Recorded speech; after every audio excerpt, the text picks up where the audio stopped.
오늘 함께 보실 하나님의 말씀은 고린도전서 15장 4절에서 8절 말씀입니다. 고린도전서 15장 4절에서 8절 말씀 제가 봉독하겠습니다.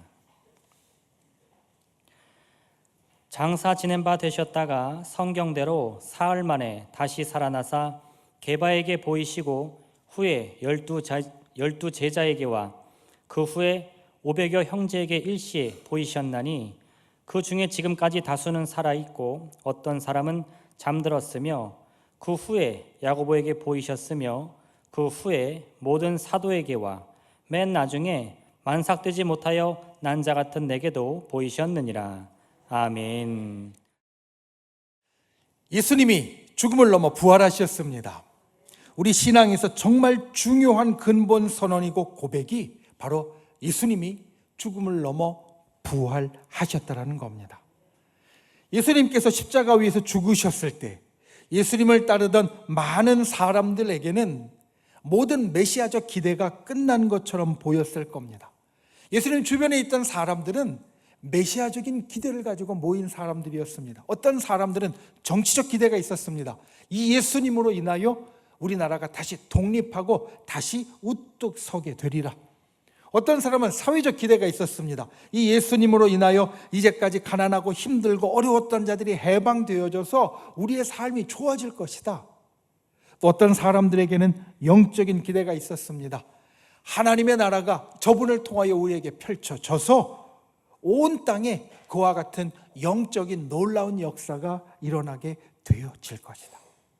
그런데 이러한 메시아적인 기대를 갖고 있었던 사람들이 예수님의 돌아가심으로 그 모든 기대를 다 잃어버렸던 것처럼 보이는 것, 그게 바로 예수님이 십자가에서 죽으셨을 때 일어난 일입니다. 이것을 우리는 성경의 여러 곳에서 찾아볼 수 있습니다. 예수님을 부인한 베드로 이 기대를 잃어버렸기 때문입니다. 사방으로 흩어진 제자들도 이 기대를 잃어버렸기 때문입니다. 그리고 결정적으로 안식 후 첫날 무덤으로 온 사람들도 이 기대를 잃어버린 사람들이었습니다. 우리는 예수님의 부활에 대한 첫 보고를 이 사람들로부터 듣습니다. 안식 후 첫날, 그러니까 오늘로 이야기하면 바로 이 주일 새벽 어스름할 때 예수님의 무덤에 왔던 사람들, 그들은 생각해 보면 예수님의 부활을 보려고 온 사람들이 아니었습니다. 예수님의 장례는 굉장히 허겁지겁 이루어졌습니다. 안식일에는 이들이 장사할 수 없었고, 안식일에는 슬퍼할 수 없었고, 안식일은 금요일날 해 지면서부터 시작했습니다. 예수님이 금요일날 오후 3시경에 돌아가셨으니까 해 지기까지 몇 시간 남지 않았고요.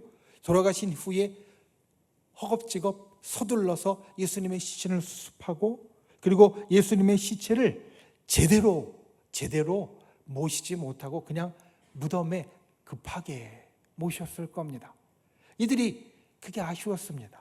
그래서 안식일이 지난 다음에 그 첫날 이 주일 새벽에 이제 우리가 예수님의 시신에 보다 더 많이 그리고 아름답게 준비한 대로 향품을 바르고 그분을 다시 잘 모시고, 그리고 안식일이 곧바로 이어지기 때문에 내가 예수님의 죽음을 제대로 슬퍼하지도 못했는데 그 무덤에 가서 내가 정말 마음껏 목 놓아 울면서 슬퍼하고, 그리고 내가 주님의 그 죽음을 나의 마음속에 새기겠다, 이런 마음으로 그들은 무덤에 왔습니다.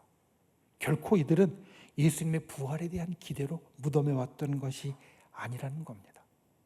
그런데 예상치 못한 일이 생깁니다. 무덤에 가까이 갔더니 무덤의 돌문이 옮겨져 있습니다. 그리고 들어가 보았더니 예수님의 시체를 찾을 수 없습니다. 혼비백산했습니다. 이들은 예수님의 시신에 바르려고 향품도 갖고 왔고 예수님의 시신을 보고 마음껏 슬퍼하며 울려고 했는데 예수님의 시신이 없습니다.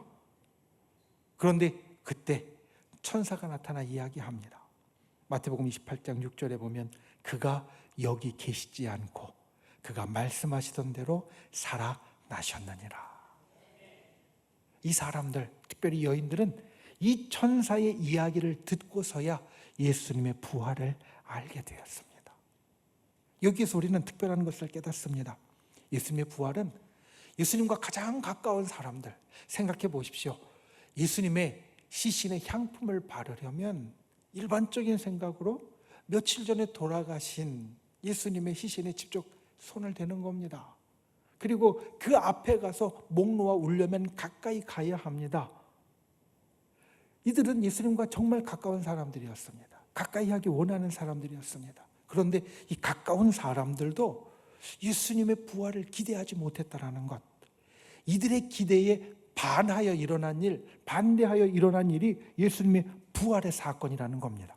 이들은 예수님의 시체를 보러 갔지만 반대로 살아나셨다는 소식을 들었습니다. 그들에게 이것은 놀라운 반전이었습니다. 오늘 우리가 주님 앞에 예배합니다. 그리고 이 반전의 사건을 우리의 신앙으로 고백합니다. 우리의 사도신경에 예수님의 부활에 대한 부분, 장사된 지 사흘 만에 죽은 자 가운데서 다시 살아나셨으며, 우리가 사도신경을 순서대로 살폈는데 이 부활주일에 마무리 짓기 때문에 이 중간에 있던 부분을 제일 끝에 살핍니다. 그런데 이 부활에 대한 신앙의 고백이 우리에게 있어서 놀라운 역사가 있기를 소망합니다. 부활의 첫날 반전의 만남을 가졌던 사람들처럼 오늘 이 고백을 하는 우리에게도 삶의 반전의 놀라운 기적이 있기를 예수님의 이름으로 축원을 드립니다. 첫 번째, 예수님의 죽음은 우리의 소망입니다. 우리가 예수님의 부활을 말하려면 다시 한번 예수님의 죽음을 말해야만 합니다. 왜냐하면 부활이라는 것은 죽음이 있어야 가능한 사건이기 때문에 그렇습니다. 여러분, 예수님의 죽음은 분명한 사실입니다. 그리고 예수님의 죽음을 통하여서 우리에게 일어난 일, 죽음이 사실인 것만큼 나의 죄를 대속하시는 그 역사 역시 분명한 사실입니다. 그래서 초대교회 성도들은 예수님의 죽음을 우리의 신앙 고백 가운데 3번에 걸쳐서 강조했습니다. 우리가 보통 사도신경을 외울 때 이것을 잘 인식하지 못합니다. 깨닫지 못합니다. 우리는 그냥 물 흐르듯이 고백하면서 예수님이 죽으셨구나 라는 것만 기억합니다. 그런데 그 사도신경에 있는 표현들을 여러분 생각해 보십시오. 십자가에 못 박혀 죽으시고 장사된 바 되었다가 죽은 자 가운데에서, 굳이 그렇게 이야기할 필요가 없는데 우리의 사도신경의 고백은 예수님의 죽음을 3번에 걸쳐 고백하면서 강조합니다. 그리고 이 예수님의 죽음이 우리의 입술로 3번에 걸쳐 강조되는 것은 이 죽음이 분명한 사실이라는 것, 그리고 우리가 부끄러워하거나 우리가 불편해할 사실이 전혀 아니라는 것을 우리에게 일러줍니다. 여러분, 예수님의 죽음은 분명한 사실입니다. 예수님은 분명히 죽으셨습니다. 우리가 기억해야 될 것은 예수님은 죽지 않으시려면 결코 이 땅에 태어나지 않으셨을 겁니다. 이 땅에 오시지 않았을 겁니다. 장사된 지 사흘 만에 이 고백을 살피면서 우리가 제일 먼저 기억해야 될 것, 예수님의 장사 사실은 사복음서에 다 기록된 사실이라는 겁니다. 여러분, 아직도 예수님의 부활을 부인하는 사람들이 있습니다. 그런데 신기하게도 세상에서 예수님의 부활을 부인하는 많은 사람들이 있었고 지금도 있지만 그 사람들이 예수님의 장사 사실만큼은 부인하지 않고 받아들인다는 겁니다. 예수님이 부활하셨다는 것은 그게 무슨 말도 안 되는 얘기야라고 여기는 사람들도 예수님이 죽고 장사되었다는 것은 부인하지 않고 그래 맞아 라고 받아들이는 사실이 되었다는 겁니다. 그것은 무엇을 이야기를 하느냐? 이게 정말 확실한 사실이라는 반증입니다. 마가는 예수님의 죽음에서 한 가지 사실을 기록합니다. 예수님이 죽으신 후에 아리마대 요셉이 빌라도에게 옵니다. 그리고 예수님의 시신을 내어달라, 내가 장사하겠다라고 요구합니다. 빌라도가 생각합니다. 좀 이상한데. 왜냐하면 보통 십자가형을 당하는 사람이 죽음에 다다르는 시간은 꽤 오래 걸렸기 때문입니다. 십자가형을 당하는 사람이 죽는 것은 이 가슴이 눌려서 질식하여서 죽는 것이고, 그러려면 온 몸에 힘이 떨어져서 버티지 못하고 그리고 결국에 축 늘어져서 힘이 없을 때 죽게 되어진다는 겁니다. 그래서 십자가에서 죽는 것은 긴 고통의 시간을 지난 후에 죽는 것이 일반적이었습니다. 어떤 경우는 사흘까지도 그 위에서 고통을 받다가 죽게 되었습니다. 그런데 예수님이 십자가에 달리신 지 몇 시간 안 됐는데 예수님이 벌써 죽었다고 시체를 내어달라고 이야기하니까 빌라도가 이상하게 생각했습니다. 그래서 백부장을 부릅니다. 백부장을 불러서 죽은 지 오래됐느냐 물어보고요, 다시 가서 확인하라고 합니다. 확실히 죽었는지 알아보게 합니다. 그리고 나서 시체를 내어줍니다. 그러니까 마가가 기록한 이 사실은 예수님의 죽음이 정말 분명히 있었다라는 것, 그것이 로마의 관청에 의해서 확인되었다는 것을 우리에게 이야기합니다. 또 하나, 예수님의 죽음이 정말 확실하다는 것은 여인들의 이야기를 통해서도 알 수 있습니다. 어떤 사람들은 이야기합니다. 빈 무덤을 본 게 이 여인들이 무덤을 잘못 찾아온 것 아니야. 아직도 새벽이라 어스름하니까 잘못된 무덤, 다른 무덤에 가서 예수님 시신이 없어졌다라고 한 것 아니냐고. 그런데 누가복음 23장 55절 말씀을 보면 이 여인들은 어떤 여인이었냐? 아리마대 요셉이 예수님의 시체를 두는 무덤까지 따라갔던, 쫓아갔던 사람들이었습니다. 그러니까 금요일 날 해지기 직전에 예수님의 무덤까지 따라가서 예수님의 시신을 그곳에 놓는 것을 본 사람들이 이 여인들이었습니다. 그러니 만으로 보면 하루 반이 지난 안식 후 첫날 일요일 주일날 새벽에 찾아가는 것은 잘못된 것을 갔을 리가 없습니다. 그들은 예수님의 죽음을 분명히 보았고 그 무덤이 어디인지 분명히 알았습니다. 그래서 그 새벽에 향품을 준비하여 그곳 가운데 올라갔던 것입니다. 이런 예수님의 죽음은 분명한 사실입니다. 예수님의 죽음은 분명한 사실입니다. 그리고 이 죽음이 우리에게 소망이 되어집니다. 예수님이 장사되셨기에 우리가 장사되는 것은 더 이상 두려워할 일이 아니게 되었습니다. 우리가 일반적인 세상의 이치대로 죽는다고 하여도 그리스도와 관련된 사람, 그리스도와 함께하는 사람은 죽음이 더 이상 형벌과 저주의 죽음이 아닌 게 되었습니다.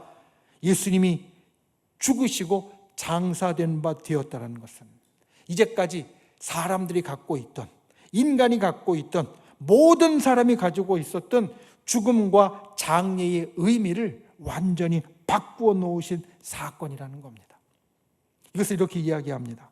이제 우리가 성령 안에서 걸어가며 죽게 된다는 것은 성화의 최종적인 수단이요 영혼의 성화의 완성이다.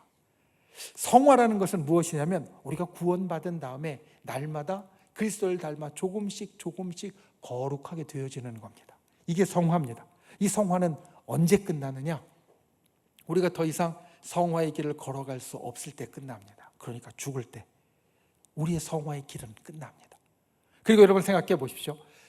우리가 죽을 때 우리의 영혼은 하나님 품에 올라가서 저 천상에 천국에 가는 자가 되어집니다. 그러면 그 영혼은 어떤 영혼이냐? 성경이 이야기하는 대로 배고픔도 없고 주림도 없고 목마름도 없고 온전하게 의롭게 된 영혼입니다. 그러니까 성화가 완성된 영혼입니다. 우리에게 있어서 죽음이라는 것은 어떤 의미가 있느냐? 내가 성화의 길을 최종적으로 끝냈다라는 것과 나의 영혼은 이제 온전하게 거룩하게 되어졌다라는 것을 뜻한다라는 겁니다. 그래서 이 죽음은 우리에게 있어서 다른 것에서도 소망이 되어지지만 우리의 믿음의 길에서도 결코 두려움이 아니라 소망이 되어지는 순간이다. 우리가 이것을 기억하는 분들이 되시기를 바랍니다. 진정 예수 그리스도의 죽음은 우리에게 소망을 주는 사건이었습니다. 우리의 죄를 다 속하실 뿐만 아니라 우리에게 죽음의 의미와 그리고 죽음이 갖고 있었던 모든 두려움을 다 없이 하시는 사건이었고 새로운 죽음의 의미를 우리에게 부어주는 사건이었습니다. 예수님의 죽음의 역사가 저와 여러분에게 있다는 것을 날마다 기억하는 분들이 되시기를 예수님의 이름으로 축원을 드립니다. 그리고 나서 우리의 사도신경에는 들어있지 않지만 여러분들이 영어를 보거나 아니면 다른 사도신경에 보면 장사된 후에 음부에 내려가셨다라는 표현이 있는 것을 볼 수 있습니다. 아마 알고 계신 분들 계실 겁니다. 이 표현은 소위 아퀼레이 형태의 라틴어 사도신경에 등장합니다. 그리고 여기에서 음부에 가셨다는 표현은 문자적인 신앙 고백이 아니라 비유적인 신앙 고백이라고 말합니다. 예수님께서 십자가의 고통을 통하여서 무엇을 경험하셨는지 우리에게 그 의미를 보다 더 깊이 전달해 주는 표현이라는 겁니다. 예수님이 지옥과 같은 고통을 우리를 위하여 당하심으로 우리를 지옥의 고뇌와 고통으로부터 풀어주셨다. 지옥과 같은 고통이 예수님을 더 이상 붙잡을 수 없었다. 나아가 음부와 지옥이 우리를 붙잡을 수 없다는 것이 바로 이 믿음의 고백 가운데 들어 있습니다. 여러분, 예수님은 우리를 위하여 지옥과 같은 고통을 겪으셨습니다. 하지만 그 지옥과 같은 고통이 예수님을 붙잡아 놓을 수 없었습니다. 그리고 지옥과 같은 고통이 우리를 붙잡아 놓을 수 없습니다. 우리가 이 믿음의 고백 가운데 그와 같은 예수님이 우리에게 이루신 일을 기억하는 분들이 되시기를 주님의 이름으로 축원을 드립니다. 그리고 이어지는 고백은 죽은 자 가운데서입니다. 예수님이 죽은 자 가운데 계셨다. 이것은 예수님이 진실로 죽음을 체험하셨다라는 믿음의 진술입니다. 우리의 부활이, 특별히 예수 그리스도의 부활이 추상적인 죽음에서 일으키심을 받은 사건이 아니라 구체적으로 죽은 자들 가운데에서 다시 살리심을 받은 사건이다. 예수님이 참 신이면서 또한 참 인간이 되셨기에 인간의 모든 길을 직접 겪으셨다라는 믿음의 고백입니다. 태어나면서부터 죽음에 이르기까지 모든 것을 다 경험하셨고 인간과 같은 시간을 처음부터 끝까지 다 지내셨다. 그리고 이 죽음이라는 것이 우리가 흔히 기억하는 십자가와 부활 사이에 끼어 있는 사건이 아니라 정말 중요한 사건이다. 우리가 보통은 십자가와 부활을 이야기하면서 십자가 위에서 고통받으신 것, 고난받으신 것을 우리 가슴에 새기고 부활을 통하여서 우리에게 주신 생명을 우리의 가슴에 새깁니다. 죽음이 그 사이에 있는데 죽음은 그냥 지나가는 사건, 끼어 있는 사건이 아니라 이 죽음도 우리에게 정말 중요한 사건, 예수님이 친히 겪으신 사건이라는 겁니다. 이 죽음은 우리의 죄의 대가가 얼마나 큰지를 분명하게 보여주는 사건이고 동시에 우리를 향한 하나님의 사랑이 얼마나 큰지를 우리에게 나타내주는 사건입니다. 여러분, 예수님은 죽음을 통하여 죽음의 세력을 멸하셨습니다. 그래서 우리는 예수님의 죽음을 이야기할 때 주저할 필요가 없습니다. 부끄러워할 필요도 없고요. 그리고 다른 식으로 애둘러 말할 필요도 없습니다. 예수님의 죽음은 예수님께서 이루신 승리의 결정적인 순간이었고 우리에게 없어서는 안 될 일이기 때문이라는 겁니다. 여러분 기억하십시오. 부활이 있으려면 죽음이 반드시 있어야 합니다. 예수님은 정말 죽으셨습니다. 그리고 예수님의 죽음은 정말 큰 변화를 우리에게 만들었습니다. 그 전까지 죽음은 인간에게 가장 큰 두려움의 대상이었고 절망의 대상이었습니다. 그런데 예수님이 죽음을 경험하신 후에 인간은 마침내 소망 가운데에서 고난과 죽음을 감당할 수 있는 자가 되었다라는 겁니다. 예수님이 이루신 이 역사, 죽음을 통하여 이루신 역사가 우리 모두가 만날 죽음이라는 시간 속에서 두려움이 아니라 소망을 갖게 하는 귀한 역사라는 것을 우리가 기억하고 그것을 이루어가는 저와 여러분이 되시기를 예수님의 이름으로 축원을 드립니다. 두 번째, 부활신앙을 굳게 가지십시오. 오늘 우리의 고백의 마지막은 다시 살아나셨으며입니다. 여기에는 놀라운 전환이 있습니다. 이제까지 예수님에 대한 고백은 예수님의 낮아지심에 대한 고백이었습니다. 본래 하나님이셨는데 그 하나님께서 육신을 입고 이 땅에 오셔서 육신의 제약 가운데 모든 시간을 보내시다가 죽기까지 낮아지신 것. 지금까지 예수님에 대한 고백은 예수님의 낮아지심에 대한 고백이었습니다. 그런데 이제 이게 바뀝니다. 예수님의 부활로부터 우리는 무엇을 고백하느냐? 이 예수님은 높아지신 예수님이시다. 부활하셨고 그리고 승천하셔서 저 하늘에 올라가신 높아지신 예수님이시다. 우리는 다시 살아나셨으며 해서 이와 같은 놀라운 전환을 갖습니다. 우리의 삶에 일어날 전환의 그림자요, 제일 먼저 일어났던 일, 우리가 지금 힘들고 어렵고 고난 가운데 육신 가운데 있지만 우리도 그 높아짐으로 다시 나아갈 것이라는 그 놀라운 전환을 이 부활하신 예수님에 대한 고백 가운데 이루고 있다는 겁니다.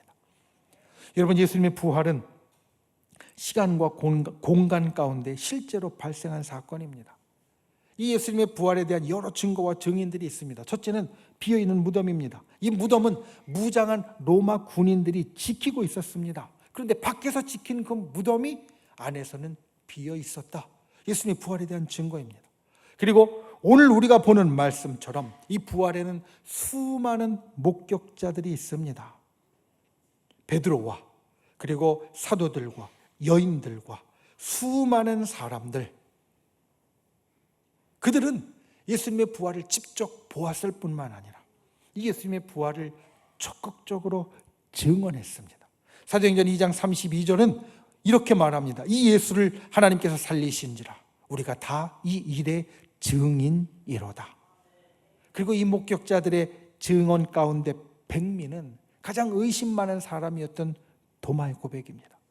도마는 3년 반을 예수님과 함께 동고동락했습니다. 그리고 3년 반을 다른 제자들과 함께 동고동락했습니다. 그 예수님이 살아나셨다는 건 도마에게 사실 좋은 소식이었을 겁니다. 자기의 인생을 다 내려놓고 3년 반 예수님과 함께 다녔는데 예수님이 다시 살아나셨다면 정말 좋은 소식이었습니다. 그런데 도마는 의심합니다. 더군다나 3년 반을 자기와 함께 먹고 자고 함께 지냈던 다른 제자들이 다 우리가 부활하신 예수님을 만났어 라고 이야기하는데도 말도 안 되는 소리 하지 말라고 물리칠 정도로 의심 많은 사람이었습니다. 그런데 요한복음 20장 28절에 보면 도마가 이렇게 고백합니다. 도마가 대답하여 이르되 나의 주님이시요 나의 하나님이시니이다. 부활하신 예수님을 진짜 만나고 그분을 만져보고 이 의심 많은 도마가 예수님의 부활이 진짜구나, 예수님은 진짜 나의 주님이시고 나의 하나님이시구나, 이렇게 고백했다라는 겁니다. 여러분 기억하십시오. 부활은 사람들의 기대에 반해서 일어난 것이었습니다. 예수님과 가장 가까운 사람들도 예수님의 부활을 기대하지 않았습니다. 아까 이야기했던 부활하신 그날 이 주일 새벽에 무덤에 올라갔던 여인들, 제자들 다 예수님의 부활을 기대하지 않았습니다. 그냥 예수님의 시신을 보려고 갔습니다. 다른 제자들도 예수님의 부활을 기대하지 않고 다 곳곳으로 흩어지는 자가 되었습니다. 그런데 예수님이 부활하셨다는 걸 이들이 알게 되고 보게 됩니다. 이것은 무엇을 이야기하느냐? 예수님의 부활이 이들이 본 환상이나 내 주관적으로 그렇다라고 생각한 일이 아니라 진짜 객관적으로 일어난 일이라는 것을 우리들에게 말해준다는 겁니다. 어떤 사람들은 예수님의 부활에 대해서 목사님 이거 우리가 조금 더 생각해 봐야 되는 거 아닙니까? 이런 이야기를 하는 분들이 있습니다. 성경을 주의 깊게 보는 분들은 이걸 발견합니다. 복음서에 예수님의 부활에 대해서 말씀하신 구절들이 괄호 속에 들어있다는 겁니다. 여러분 복음서를 읽다 보면 우리가 그것을 잘 못 느끼지만 예수님의 부활에 대해서 이야기하는 뒷부분이 대부분 가로 속에 들어있고요, 이렇게 설명되어져 있습니다. 어떤 사본에는 이 구절들이 없다. 이걸 보고 목사님 어떤 성경들은 이것을 기록하지 않고 있다고 하는데 그만큼 예수님의 부활에 대해서 우리가 좀 확실하게 얘기할 수 없는 것 아닙니까? 예수님의 부활이 확실하지 않았으니까 성경도 그걸 괄호 안에 넣은 게 아닙니까? 이렇게 이야기합니다. 그런데 여러분 생각해 보십시오. 처음에 이 말씀을 기록하고 보존한 초대교회 성도들은 예수님의 십자가는 못 봤지만 부활은 본 사람들이었습니다. 그들에게 부활은 굳이 말할 필요가 없는 것이었습니다. 왜냐? 내가 눈으로 직접 보았으니까. 그리고 그 부활을 본 사람이 바로 내 옆에 있으니까. 굳이 말씀으로 기록하지 않아도 그들에게는 너무나 분명한 사실이었습니다. 오히려 그 부활에 이르게 한 십자가의 사건이 무슨 의미인지, 예수님이 십자가에서 무엇을 이루셨는지가 그들에게는 더 중요한 일이었습니다. 그래서 그들은 어떤 사본에는 이 부활은 내가 이미 아는 것인데 굳이 안 적어도 된다라고 옮겨 적지 않고 보존하지 않았던 겁니다. 그런데 여러분, 예수님의 승천에 대해서 이야기할 때 이 이야기를 드렸습니다. 예수님의 부활에 대한 말씀은 때로 괄호 안에 있지만 예수님의 승천에 대한 말씀은 괄호 안에 없습니다. 예수님의 승천에 대한 말씀은 어떤 사본도 괄호로 넣어놓고 있지 않습니다. 무슨 이야기냐? 정말 확실하다는 겁니다. 그런데 예수님의 승천이 확실하려면 여러분, 우리가 당연히 기억해야 될 것이 부활이 없으면 승천이 없는 겁니다. 부활이 없는데 어떻게 그 육신 가지고 하늘로 올라가는 일이 나타날 수 있겠습니까? 그러니까 승천이 그만큼 확실하게 기록되어져 있다는 것은 예수님의 부활도 그만큼 확실한 일이라는 것을 우리들에게 알려주는 사실이 된다는 겁니다. 여러분, 예수님의 부활은 예언의 성취였고 예수님의 부활은 우리에게 있어서 움직일 수 없는 사실입니다. 이 부활은 우리에게 정말 특별한 의미가 있습니다. 고린도전서 15장 20절은 말합니다. 이제 그리스도께서 죽은 자 가운데서 다시 살아나사 잠자는 자들의 첫 열매가 되셨도다. 첫 열매라는 것은 두 번째, 세 번째, 네 번째, 천 번째, 만 번째 열매가 이어진다는 이야기입니다. 예수님의 부활이 첫 열매라는 것은 예수님의 부활이 첫 번째이고 우리의 부활이 만 번째, 2만 번째로 일어나게 되어질 일이 된다라는 말씀입니다. 예고입니다. 그래서 부활은 오늘날 우리에게 일어나는 일입니다. 로마서 8장 11절은 그리스도 예수를 죽은 자 가운데서 살리시니가 너희 안에 거하시는 그의 영으로 말미암아 너희 죽을 몸도 살리시리라 라고 말씀합니다. 부활하신 예수님이 우리도 살리신다라는 말씀입니다. 여러분, 이것을 기억하십시오. 이게 부활신앙이고 이 부활신앙이 우리에겐 정말 중요합니다. 부활은 우리 신앙인들에게 처음부터 정말 중요한 믿음의 고백이었습니다. 초대교회를 생각해보면 초대교회 첫 번째 절기는 부활절이었습니다. 그리고 부활은 우리의 완성이기 때문에 초대교회 때부터 예수님이 부활하신 날 바로 이 주일에 예배를 드렸습니다. 예수님의 부활을 목격한 사람은 자신들이 예수님의 부활의 증인이라고 말했습니다. 사도행전 2장 32절에 있는 것 같이 이 예수를 하나님이 살리셨고 우리가 다 이 일의 증인이라고 그들은 스스로 고백합니다. 그리고 초대교회 기록들은 이 초대교회 성도들이 언제 가장 힘 있는 사람이 되었느냐, 언제 가장 힘 있는 사람으로 나아갔느냐, 힘찼느냐, 바로 예수님의 부활에 대해 말할 때 그들이 가장 힘찼다는 것을 우리에게 말합니다. 고린도전서 15장 17절 이렇게 말합니다. 그리스도께서 다시 살아나신 일이 없으면 너희 믿음도 헛되고 너희가 여전히 죄 가운데 있을 것이다. 우리의 믿음이 진짜인 이유, 우리가 죄에서 벗어난 이유, 그리고 우리가 지금 그것을 믿고 힘차게 나아가는 이유, 그것은 바로 예수님의 부활 때문이라는 선언입니다. 여러분, 예수님이 부활하셨습니다. 초대교회 성도들은 그 부활의 증인이었습니다. 그리고 오늘 우리도 그 부활의 증인입니다. 우리는 부활하셔서 지금도 내 속에 살아계신 예수 그리스도와 영적인 교제를 나누는 사람입니다. 그래서 베드로전서 1장 8절은 말합니다. 예수를 너희가 보지 못하였으나 사랑하는도다. 이제도 보지 못하나 이제도 보지 못하나 믿고 말할 수 없는 영광스러운 즐거움으로 기뻐한다 말합니다. 그러니까 예수님을 보지 못했지만 예수님으로 인해 기뻐해야 하고 우리 안에 계시는 부활하신 그리스도에 대해서 증언하는 사람이 되어야 한다. 이게 바로 우리라는 겁니다. 여러분, 예수님께서 죽음을 정복하신 것은 우리 부활에 대한 보증입니다. 부활은 죽음을 정복하신 것이고 우리의 구원을 완성하신 종말론적인 사건입니다. 그런 이 부활은 반드시 나에게 일어날 것입니다. 이것이 부활신앙입니다. 부활이 반드시 나에게 일어날 것이다. 신앙인은 죽음을 두려워하지 않는데 그 이유는 부활신앙이 내 속에 있기 때문입니다.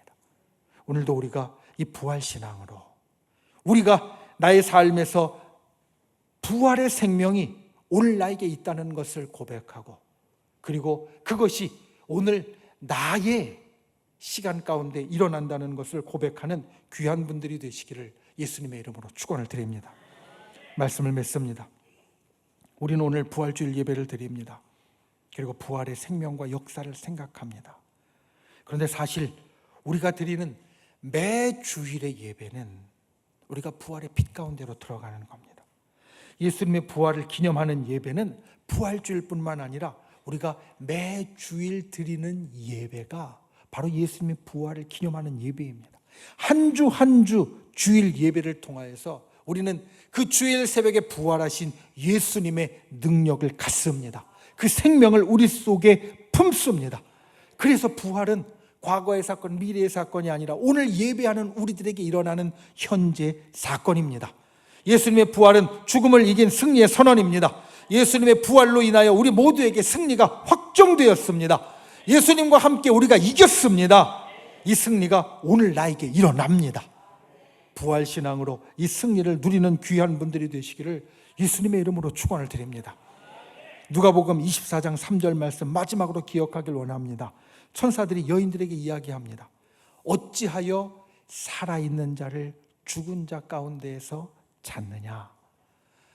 여러분, 살아있는 자를 죽은 자 가운데에서 찾느냐라고 하신 이 천사들의 이야기는 오늘 우리들에게도 하는 이야기입니다.